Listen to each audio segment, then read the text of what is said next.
ನಿಮ್ಮ ಚಕ್ರಾಸನ ಕೂಡ ಇದೇ ರೀತಿ ಇದೆಯಾ?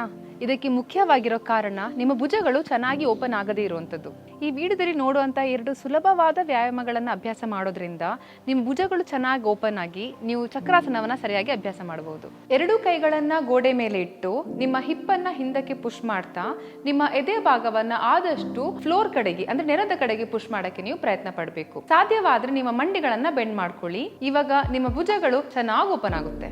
ಇವಾಗ 2ನೇ ವ್ಯಾಯಾಮ ನೋಡೋದಾದ್ರೆ ಮೊದಲಿಗೆ ಮಂಡಿ ಮೇಲೆ ನಿಂತ್ಕೊಂಡು ನಿಮ್ಮ 2 ಕಾಲಿನ ಪಾದಗಳನ್ನ ಒಳಮುಖವಾಗಿ ಇಟ್ಕೊಳ್ಬೇಕು. ಇಲ್ಲಿಂದ ಎಡಗೈಯನ್ನ ಎಡಗಾಲಿನ ಪಕ್ಕಕ್ಕಿಟ್ಟು ಬಲಗೈಯನ್ನ ಎಡಗಡೆಗೆ ಸ್ಟ್ರೆಚ್ ಮಾಡಿ. ಇಲ್ಲಿಂದ ಹಿಪ್ಪನ್ನ ಹಿಂದಕ್ಕೆ ಪುಷ್ ಮಾಡ್ತಾ 2 ಕೈಗಳನ್ನ ಮುಂದಕ್ಕೆ ತಗೊಂಡು ಬರಬೇಕು. ಉಸಿರನ್ನ ಒಳಗೆ ತಗೊಳ್ತಾ ಬಲಗೈಯನ್ನ ಬಲಗಾಲಿನ ಹಿಮ್ಮಡಿ ಮೇಲೆ ಇಟ್ಟು ಕೈಯನ್ನ ಹಿಂದಕ್ಕೆ ತಗೊಂಡು ಹೋಗ್ಬೇಕು.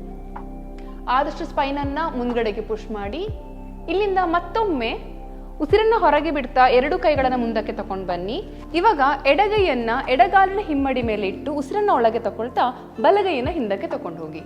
ಈ ವ್ಯಾಯಾಮವನ್ನ 10 ಸಾರಿ ಅಭ್ಯಾಸ ಮಾಡೋದ್ರಿಂದ ನಿಮ್ಮ ಭುಜಗಳು, ನಿಮ್ಮ ಎದೆ ಭಾಗ ಹಾಗೂ ನಿಮ್ಮ ಬೆನ್ನು ಮೂಳೆ ಚೆನ್ನಾಗಿ ಸ್ಟ್ರೆಚ್ ಆಗೋದ್ರಿಂದ ನಿಮ್ಮ ಚಕ್ರಾಸನ ಈ ತರ ಕಾಣುತ್ತೆ.